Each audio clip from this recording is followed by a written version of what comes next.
Welcome to Lip Service for Contractors. Here you'll learn what moves the needle in your business. With your hosts, Brigham, the deep thinker, Josh, the $100 million contractor, Zach, the confused millennial, Laura, the foreigner. Lip service. It's not about dictatorship. It's about leadership. It's not about duplication. It's about innovation. It's not about stuff. It's about your people. Strap in and get ready for some lip service. We are back with another episode of Lip Service for Contractors. You guys, we've got a fantastic show for you today. It is all about what you're going to do in the off season to make sure your teams are busy, your technicians are running, everything runs smoothly, no matter what time of year it is. All of that and much, much more in 60 seconds. Power Selling Pros is the customer service coaching company for contractors. Their one-on-one coaching for CSRs helps contractors book at least 85% of their calls and wow more customers. And their group training for technicians helps you create a better buying experience in the home and close more sales. Visit powersellingpros.com to learn more about how you can make more money with their coaching programs. Chances are you love what you're hearing on Lip Service for Contractors. And if you want to go deeper, have an actionable playbook, or just want to learn from some of the most successful and profitable contractors in the industry, check out Clover Marketing from Josh and Laura. They give away free, amazing information, tools, SOPs, scripts, and processes that help their family business grow to over 140 million. And those same tools have helped other contractors in the industry blow up their business and grow an average of 20% every single year. Check out growwithclover.com/free gifts. They update the free gifts section all the time, so make sure you keep coming back. Welcome back, Lip Service for Contractors. Okay, you guys, we want to stay busy in the off season. Well, no matter what season it is. And what's funny about that is that often what people do as soon as the off season comes around, dealers kind of look at their team and they go, "Oh my gosh, what are we going to do, man? If things start slowing down," or maybe it's already slowing down. Like, "Oh shoot, the board's not full," or they're scratching your head and you're doing really crazy creative things like, "I guess we'll have the technicians clean their truck for a second time today or sweep the floor in the shop," right? Stuff like that, getting really creative. And then, of course, you have this brilliant idea. You guys know what I'm talking about, right? A brilliant idea of, hey, why don't we take some of our CSRs and create an outbound call handling department? And then, of course, it flops. It's a complete waste of time. The CSRs want to quit. They think it's ridiculous. They don't want to do it at all. And they'd rather just do collections or something else, right? So how do you build a phenomenal outbound call center? And before I completely dominate this conversation, Josh, and we have a guest with us as well. Stephen Dale wanted to join us for this one. We really appreciate his attendance. He did really great on the last podcast he was on, and we're excited to have him. So Stephen Dale, Josh, jump in. What are your thoughts on developing?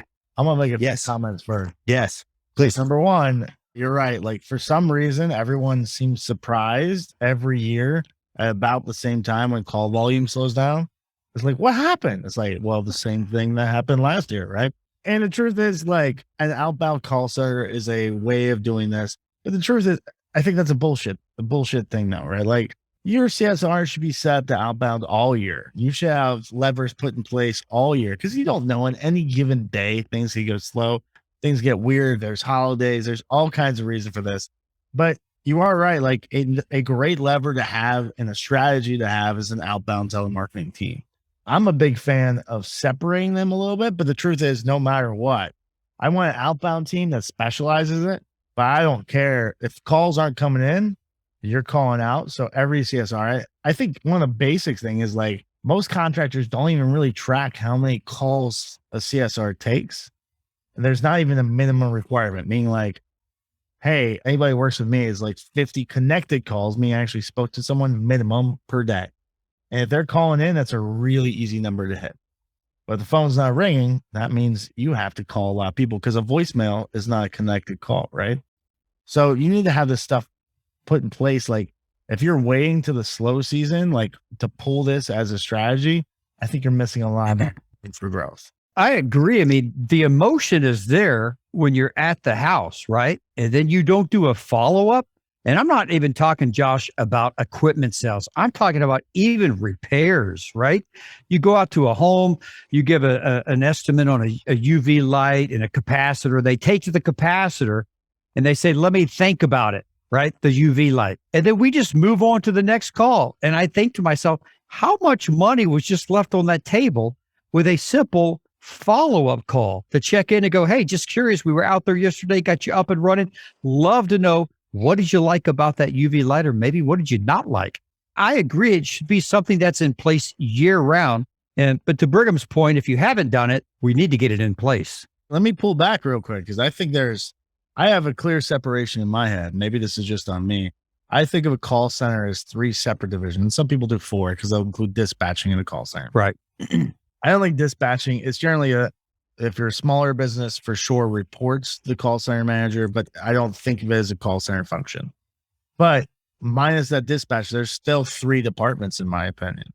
There's your CSR, and that's the people who answer the phone, create that amazing experience. And if they're slow, they call out.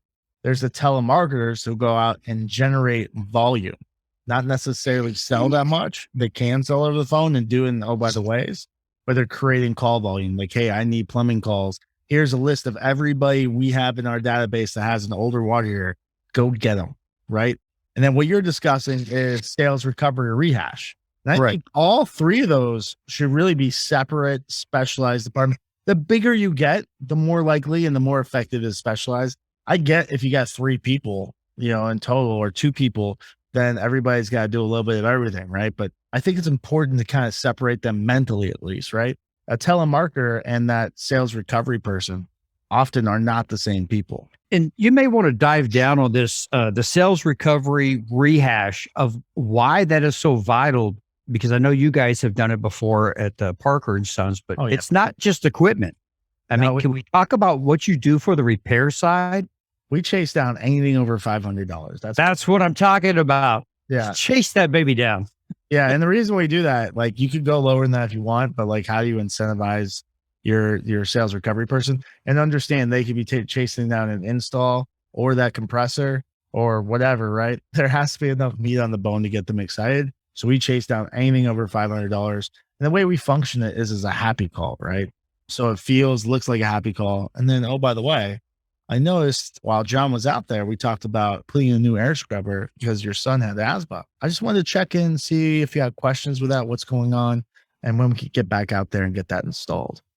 And that sales recovery has the ability to discount, do a little bit of offers, right? Because this is a call we've already lost essentially, right? And try to make them move the needle, but not just on anything over $500. They have the right to do that. I love the by the way, and I love the fact that you really pretty much assume the sell, which is great. We talked about this. When can we get back out there? Yep. And the key to sales recovery too, a lot of people think sales recovery is a phone only exercise. It is not. You need to be following up with them, really email, text message to get them to answer the phone. And then we do like priority mail. So, cause it's a big ticket item. It's a guaranteed big ticket item. We'll send a priority mail piece about that specific thing. So we know it gets open and say, hey, we're going to be calling you tomorrow to go over the details. So like within 24 hours, they've gotten this priority mail piece, which everybody opens.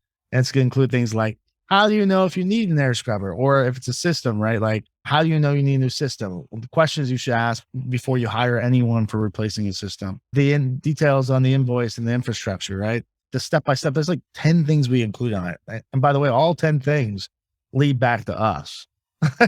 But just trying to build that value and set them up with the goal of all those emails, text message, videos that we send, and that direct mail piece is not to get them to say yes over those. The goal is to get them to answer the phone and have them set up with questions that we already know the answers to. So the ideal situation is like, hey, what about this? Now we're in a buying mindset and the sales recovery person has an advantage. I love this idea, Brigham, is he's talking about 3. And now this is a much larger company, I imagine, because you've got CSRs, you've got telemarketer side, and then you have your sales recovery rehash. What would you recommend? You're doing at least 10 million to be able to pull off 3 departments separately. Okay. So over 10 million. So anyone well under that, what could we do to get started when we just have those CSRs that are taking those inbound calls and all of a sudden we're like, hey, we need to do outbound. And they're like, what? Cold calling? Yeah. It's not cold calling, but yes. I know that. You know that. But their perception is it's We cold. also know what they're thinking. Yeah. So I'm really glad Stephen asked this question because I do have an answer. If there's anything else you wanted to add, Josh, jump in. Otherwise, I'd like to give my take on that. Okay. All right. So look, 95% of our contractors that are listening to this podcast, chances are they're listening and going, in fact, by the time they listen to this in the fall, they're going to be, I guess maybe I'll do it next year. There's just no way I'm going to be able to make it picture perfect the way that Josh and Stephen are describing it. So guess what? We're going to help you. All right. Let's pretend for a moment that you're about to set up a training program for your team. All right. For your outbound calling team. Now, recall that Josh said, look, if you don't have a designated outbound team right now, that's okay. Have your CSRs do it. Now, I agree with that to a point, right? And I'll bet Josh would agree with me that yes, if your CSRs are not getting inbound phone calls, you don't want to put them on any other type of job. Their job is to keep the dispatch board full. That's their job. So if calls aren't coming in, you definitely want them calling out. So what do you want them calling that out on? Well, you can have them call out on past system replacement leads that didn't close. You could have them call back out on service calls. You're doing happy calls, making sure that they really enjoyed the experience itself. And if not, the opportunity to fix it. Constantly calling out. Why? To keep the dispatch board full. That's if you do not have a designated outbound calling handling department. Any comments, questions, concerns on that? And then I'll jump into how to set up an outbound call center properly. It's not that hard. But before we get into it, guys, what are your thoughts on that? Yeah, let me just I agree with Stephen, like the one I'm describing with a separate telemarketing team versus inbound. That's a bigger company problem. And you could do it less than 10 million, just to run on the same page, but 10 million, you better be doing it. But what I would say is I would always separate sales recovery though. Sales recovery is a different kind of person. It's a salesperson on the phone, which is not what a CSR is, right? Correct. So like, no matter what your size, you need to have somebody doing sales recovery, and it's probably not your normal CSR. It can be, but that would be unusual, right? And then we'll go into the setting up of it, but like, that's my main concern. And like, also I want everyone to realize too, like I'm not against calling out when the board's slow. In fact, I'm 100% for it. However, it should not be your only reaction, and maybe not even your first reaction. Because calling out is an expensive way of doing it. Emails, text message, ringless voicemail, all far cheaper and far more efficient. But if the phones aren't ringing, you're paying them to be on the phone, essentially. Get them on the phone, and you just got to set them up properly. Yes. Anything else you want to add to that, Stephen? I was going to ask Josh because I love the idea of this sales recovery. And he basically said, you should have this. I mean, I can't believe you don't have this. But would it not pay for itself if that sales recovery person is incentivized as well? I mean, they have to be. They're a salesperson. Let's be honest about this. They're mainly commission. Correct. Right.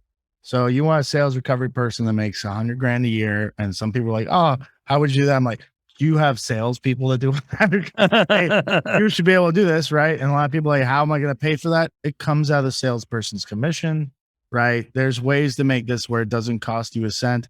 It helps the salesperson because they're not going to track down that lead and sell it anyway. Very few salespeople are really good at that, even during the slow time. So it's a win-win. We could walk you through how to structure that, but like sales recovery is a huge no-brainer. I love that.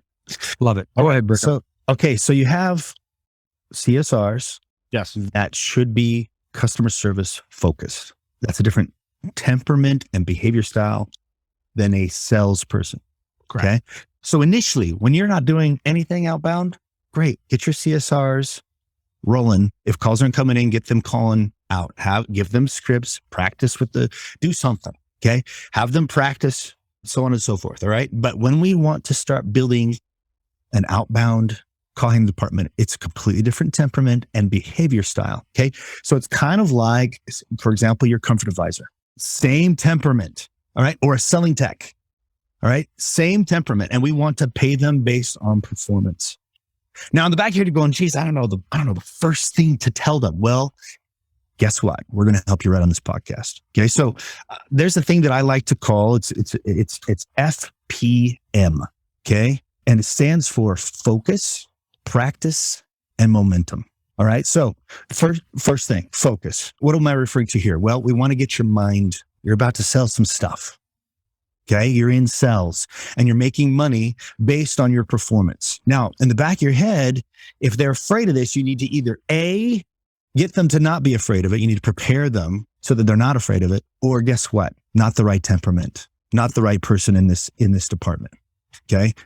So, maybe they need baby steps where they can realize for themselves as a CSR or lead coordinator that it's really not that hard and that they could actually make more money by doing it this way than by taking the inbound phone calls and making sales that way. Because you can absolutely do that as as a stepping stone to outbound call handling or outbound sales.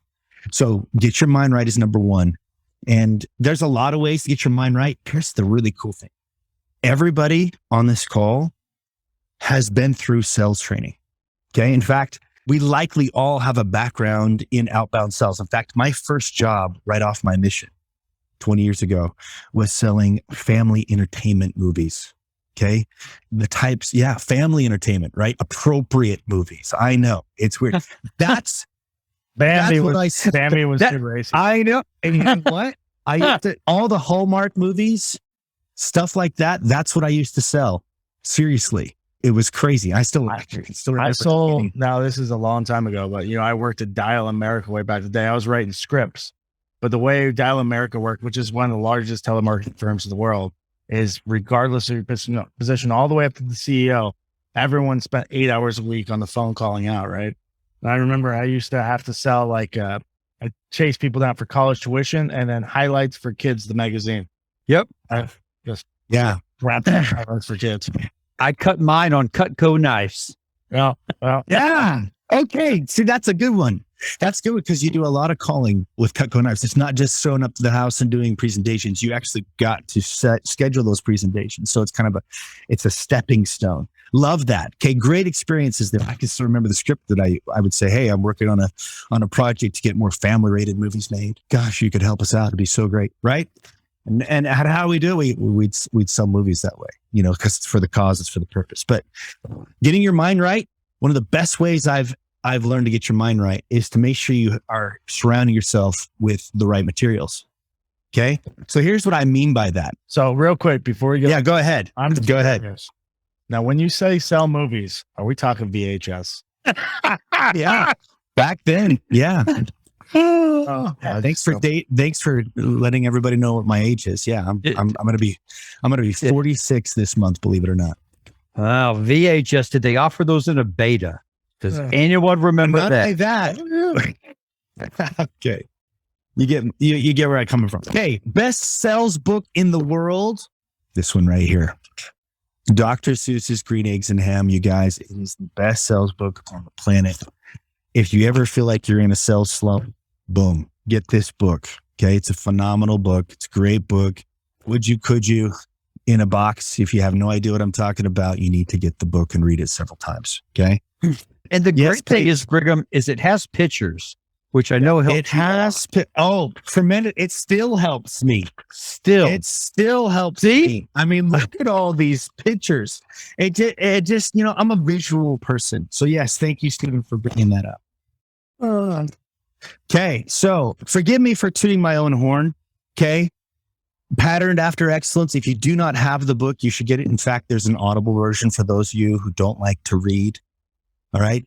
Listen to that. In fact, the Iron Cowboy did the foreword. Just to give you a quick example, on page 90, it jumps in to focusing in on what you should focus in on and changing your mindset, so on and so forth. It's good stuff. Now, here's one other thing. See these cards right here? This is by Jeff Gitomer. Jeff Gitomer, in my opinion, is one of the best sales trainer there is. And he has tons of just cards. And the benefit of this, I mean, look, just grab one card here. Want to begin to change your attitude? Oh, crazy thing. It's exactly what we're talking about. Let me just read through each of these. It will miraculously affect your success and income. What? Changing your attitude, right? Live these thoughts and exercises. When something goes wrong, remember, it's no one's fault, but guess who? Yours, right? Here's another one. You will always have and have had a choice, right? Your attitude. Okay. If you think it's okay, it is. If you think it's not okay, guess what? It's not. Okay. Ignore the junk news. Geez. Now that is extremely important these days, you guys. There's a lot of crap on the news. Don't listen to it. Work on worthwhile projects or do something to enhance your life. Always. For 1 year, read only positive books and material. 1 year, only positive books and material. Okay. That's all on a cue card.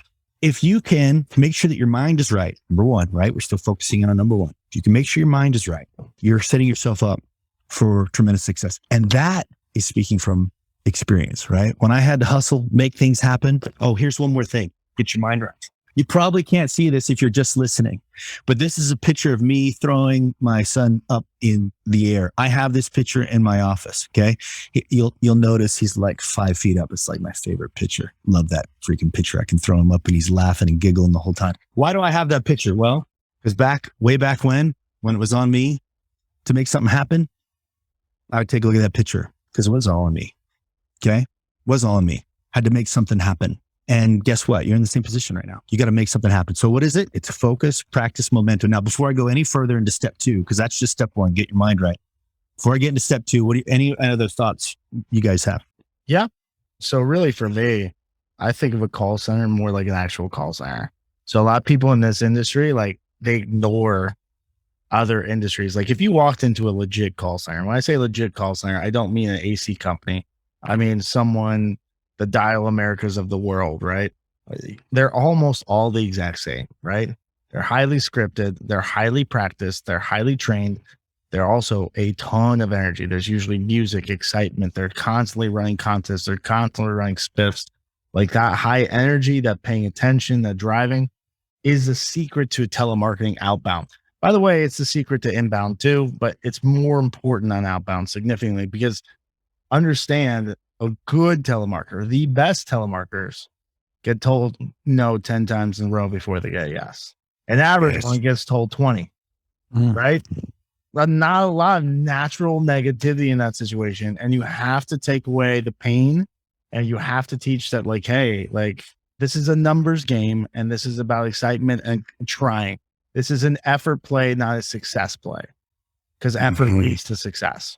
So that's what I would say for focus is like set the culture up for success and the physical area up for success to keep that focus on because it's so easy to get distracted and to tear yourself down when you're doing like actual outbound calling. And there's some stuff before that I want to talk about too, but I'll let you keep going, Brigham or Steven, if you want to hop in. So step 2, if I haven't said it already, make sure that you're studying sales.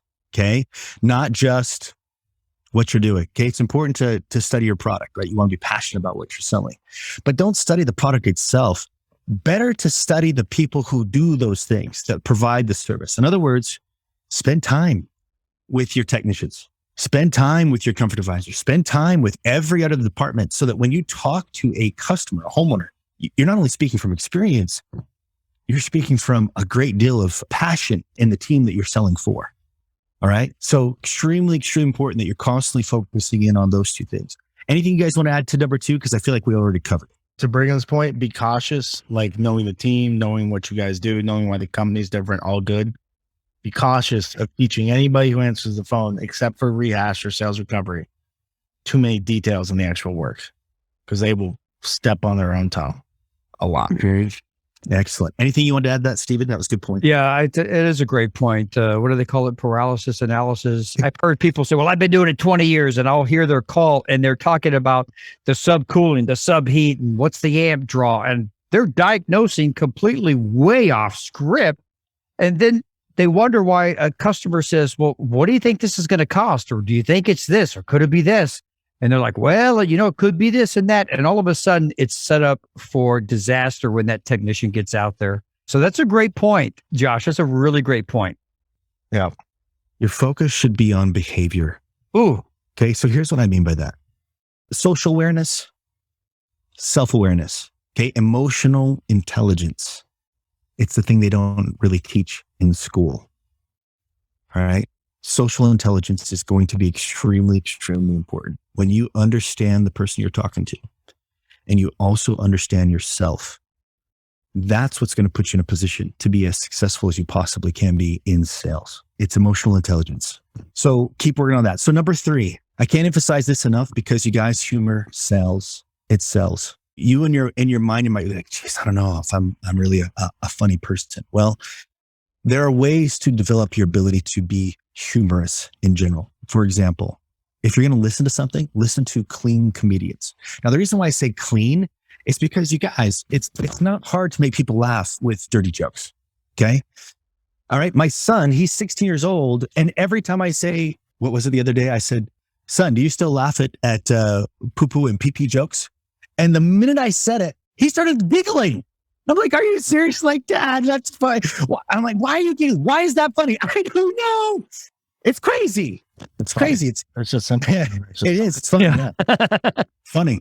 But clean comedians actually have to think about their joke. They actually have to be creative in their jokes. All right. So as you listen to them, you're going to hear timing. You're going to hear creativity. You're going to hear how they set certain jokes up. And it's what's cool is they do it in normal. They take what you do on a regular day basis as a dad or as a mom or as a whatever role you play, and then make a joke at it. And it's funny, not just because of the way that they said it, right? Timing is fantastic, but it also is because it relates to you as a person. So if you can study that kind of humor, it will help you in your ability to relate to them in a very funny way. Now, if they like you, it doesn't matter if you screwed up the script or if you said something a little off, because they're a whole lot more patient with you when they like you. So that's your goal there with humor, is to create likability. Okay, so you're going to write down what works. Okay, so as you go along, sure, there are scripts. We have scripts. I'm sure Clover Marketing's got scripts. Okay, Yeah, of course. We'll give you the scripts. It's going to be great. It's a great launching pad. It's a great starting point. But your goal in sales is to be able to take, again, with your ability to understand the person you're talking to, apply the script in a way that's going to work for them. Okay. So write down what works, practice it like crazy, create momentum. Okay.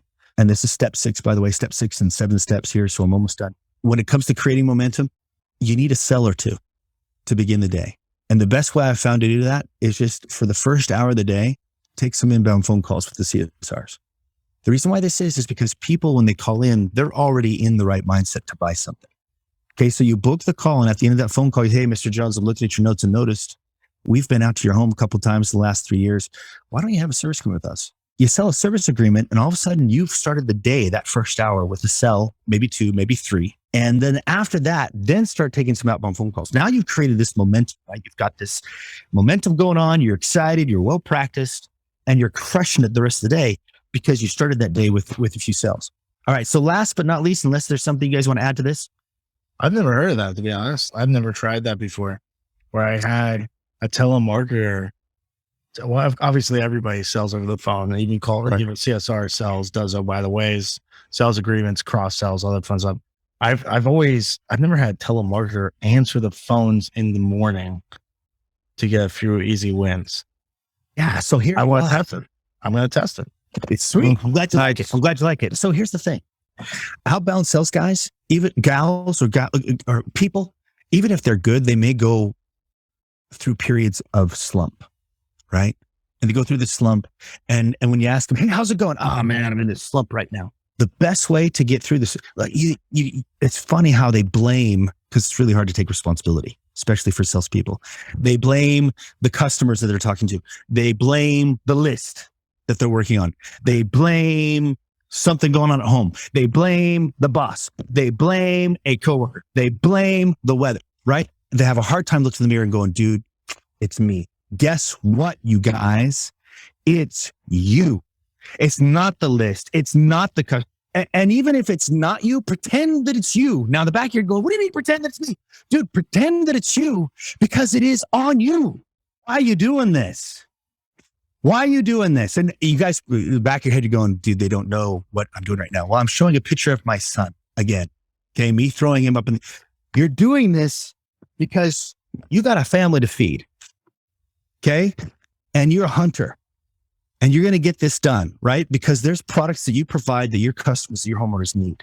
So it is on you. So even if it is not your fault, pretend it is your fault, because only then will you be able to get something done, right? So you create momentum in the morning. You take a few inbound phone calls, you have a few sales, you have a few wins, and then you cruise it the rest of the day. So yeah, give it a try. You're going to love it. Can't wait to hear the report back on that. So number 7, without further ado, Josh said earlier, it's a game. Okay. You don't make a sell on that call. Dude, not the end of the world. The worst they can say is no. The worst they can say is no. So just jump on it. Doesn't matter. It's game. What do you do in a game? You reset the board and you play again. Set your mind to the fact that it is a game. It's a game. Reset the board, play again. All right. I'm going to get off my soapbox now. Hey, one more thing. Oh, so now the soapbox. Right back up. Soapbox. You guys, and I'm speaking directly to the salesperson right now. Okay. This is a brotherhood message. Okay. We've done this. We know how you feel. We know how it is.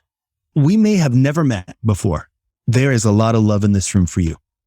Okay. I know that sounds ridiculous, but there's a lot of love in this room for you right now. We know you. And we also know that you can do this. We also know that it's up to you. Guys, the first thing you want to do, contractors, the first thing you want to do, have them listen to this podcast. Have that team, that outbound calling team, listen to this podcast, and let's get them rolling. And with that, what else do we need to do to set them up, you guys? I mean, I would start with the basics. Like, now we've been talking about mindset for a while, and trust me, an outbound telemarketing team needs more mindset attention than most, because they get told no so often, right? There's a lot of strategies and tips that, like, well beyond, like, we could do this for a few hours and I could teach all the tips to keep them focused and happy and excited. And maybe we should do a follow-up one to do that, right? But I think let's start with, like, how do I set them up for success? Because what a lot of contractors do is that here's our customer list, go generate sales. Right. Yeah. And that's it. Yeah. That ain't gonna work. That's no good. Right.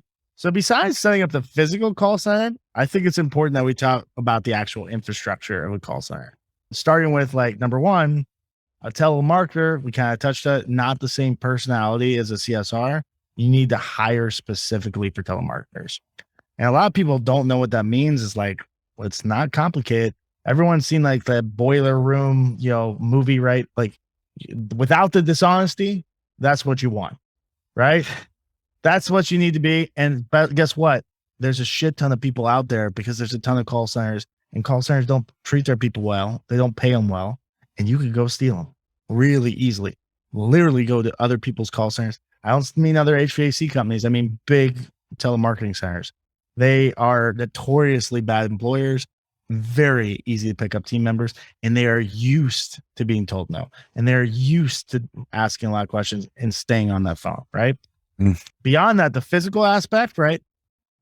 Ideal situation, you don't have to, but you want a auto dialer if you can. So it's just constant. Just pick up the phone. They can do so much more volume. What you don't want is a telemarketer looking through Service Titan or whatever you're using, doing 5 minutes of research and then giving the customer a call and they'll answer the phone. Right? This is a volume game. So having that auto dialer, super valuable. And the other side to that is, like, you want to segment your list really heavily, meaning, like, I don't want you to just call random people. Today we're calling people who have older water heaters. Tomorrow we're calling people that we talked about, air scrubbers. We know someone in their family has asthma. The day after, we're talking about people we did drain clean calls twice within the last 2 years. So clearly they have a mainline issue or a consistent issue, right? You segment that list so you don't have to do research on every single customer, and you can build a customized script. I love it. I guess I'm going to pause you right there, Josh, because that is money right there, because that's talking about the focus, Brigham. When you segment, so today we're water heaters, right? We know everything about water heaters. We set that script, and that's what we nail it on for the day. Tomorrow's a different day. But I love this idea, because in the past, we would give them a whole list and say, here, make all these calls. And you're right. They'd spend a lot of time doing the research. They call, no one picks up. They go on to the next one. And I love the idea you're talking about. It's a volume.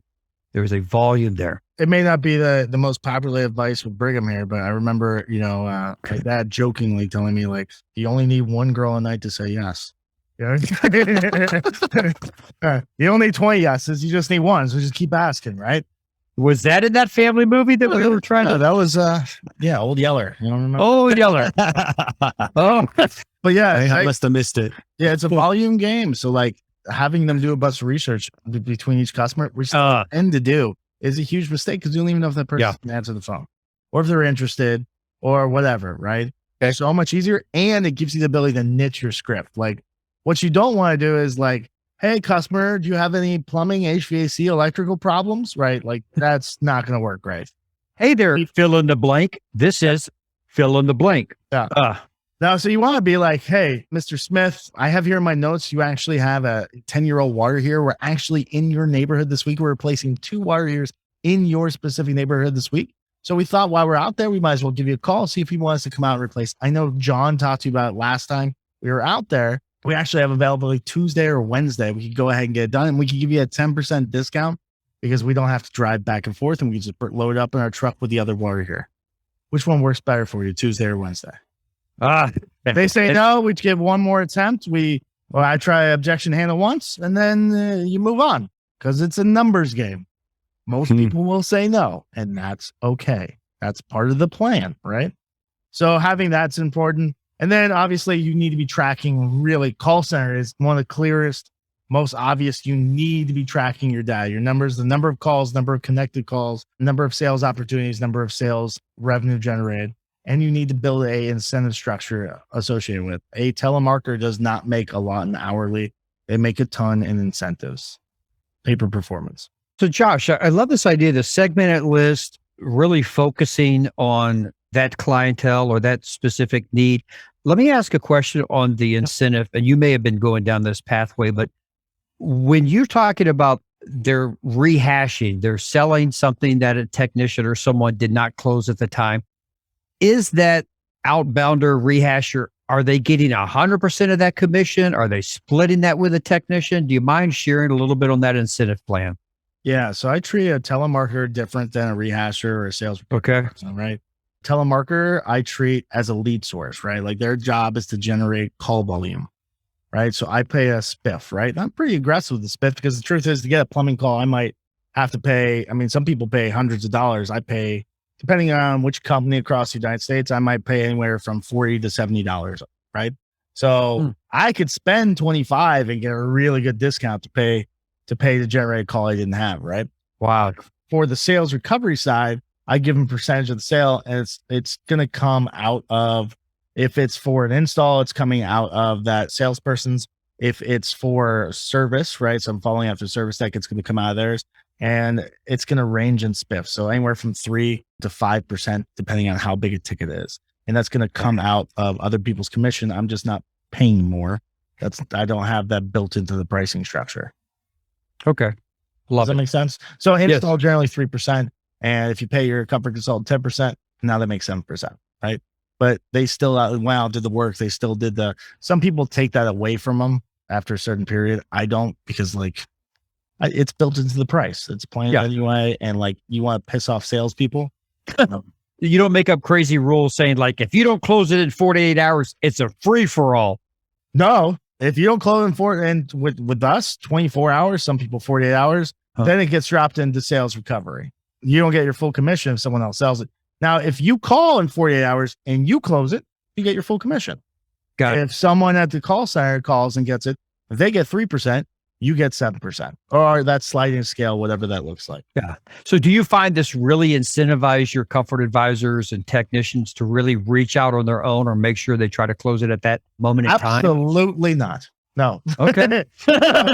No, in an ideal world, and they'll tell you, I'll close all these, right? Especially salespeople, right? I'm going to close this. Don't have them call, I'm going to close. But they don't call. Okay. Right? So this is a system to make sure it happens regardless of what they do. Love it. This is a systematic approach to sales. There are certain comfort consultants that are really good at following up with customers. They are far and few between. And by the way, if they didn't sell it, I'm just giving someone else with a slightly different voice, a slightly different personality to give another attempt, and maybe they'll connect better with that person. what is the harm or risk? Got it. But yeah, you would think it'd be like, no, like I'm going to close out. I'm going to follow up with everybody before they have a chance. They don't. They're moving on. In the ideal world, you wouldn't need to do sales recovery because they would chase down everything themselves. But we live in the real world, not the ideal world. I'm curious, Josh or Brigham, if I'm a smaller company, right now I have inbound CSRs and I love the sales recovery rehash. I'm like, oh my goodness, that's money. But where would you have me start? Would you have me, you were talking about hiring for that specific. So a telemarketer, you would hire specifically for that. And the same thing that you would hire specifically for a sales recovery rehash, correct? 100%. Like, do not, I mean, let me pull that back. Some people have CSRs that are more than capable of doing this. Overwhelmingly not the case, right? Okay. So there's exceptions to every rule. You make exceptions for the exceptional. But for the most part, like, this is not a cost a sales recovery person. It's like hiring an extra technician, right? Yeah, there's a literal cost, but they make you money. Yeah. Right. So it's not painful to hire this person. Now, it may take you a while to get them up and running. It may take some training. It may take some effort. A good sales recovery pays for themselves within a month and then makes you money every month after that. If you were starting from scratch, right? Once you got stuff dialed in, they're making money for you within a few days. But yes, hire someone the vast majority of the time. Overwhelmingly, it's not a cost. Wow. That is great. Yeah, it really is, man. Especially when it's incentivized driven. The telemarketer is being paid for the lead. The sales recovery has to be incentive. It's getting a percentage. It's all you know what I'm saying? Incentive. Incentivized driven. Got it. So just so we're on the same page and everybody understands, right? It has to be incentivized driven. And the reason it has to be incentivized driven is for three major reasons. Number one, it makes more sense financially for you, right? It protects you, protects yourself. Number two, you want to be able to pay this person a lot. Cannot do that on a high hourly rate. It's not realistic, not to the level you need to be. Number three, the type of people that you're hiring are not interested in an hourly rate. They don't want to make $20 an hour. They want to make $100,000 a year or 150. And I want them to.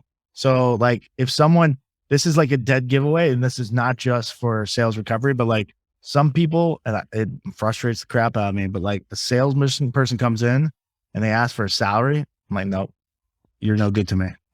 Why would you want a salary? If you're good at sales, why would you ever want a salary? Wouldn't you want a higher commission? It's a dead giveaway. This isn't really a salesperson. As a side note, when you're paying them their commissions, make sure they know that they are the happiest checks. Right. Oh, for sure. These are happy checks. And make sure they know it. This is a way for you to give them accolades and to tell them how amazing they are. Probably celebrate. And yes. Sam sharing everyone's pay really to a point, right? Yeah. Certainly in a call center, you want to be like, John made $10,000 last week in commissions. Yeah. Happiest checks you'll ever write. If you make $10,000, yes. $10,000, go sit with John. Yes. And that goes back to the focus, practice, momentum. Go sit with John. Like what you were talking about, Brigham. You want to do this? Figure out why Russell Branson does this and how he does it. Why is he so great? Learn from those people that are doing it. Yeah. Love it. And if they've made more money in this month than they ever have, oh my gosh, shower them. Shower them with praise. It's going to be so great. Public praise. Yeah, for sure. It's something we didn't get a chance to get into, and maybe we can do it for our next one. This is really haven't had a chance to talk about objections because the sell begins with objections. And I think we could take an entire podcast and talk about it. I think that's a good call, actually. Even something as simple as like, starting with a no. Like everyone, especially with telemarketer, always start with a no, right? It empowers the customer. It's now a bad time to talk. Yeah. So maybe there's a part two. Maybe there's a part two where we can focus in on where the sell begins, and it begins with an objection, and we can talk about those. I mean, we could go through objection, trial closes, tonality. We could get yeah, they could. Trial closes. Yeah, really could.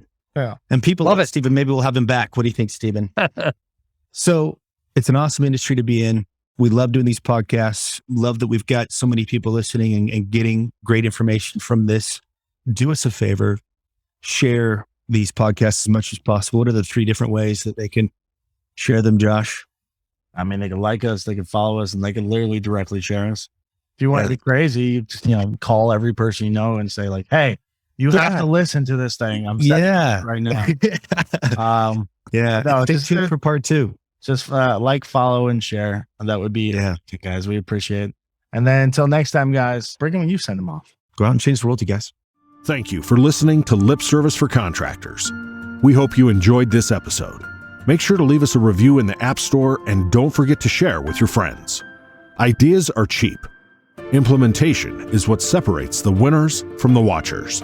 Go out and implement these ideas. See you on the next episode of Lip Service for Contractors.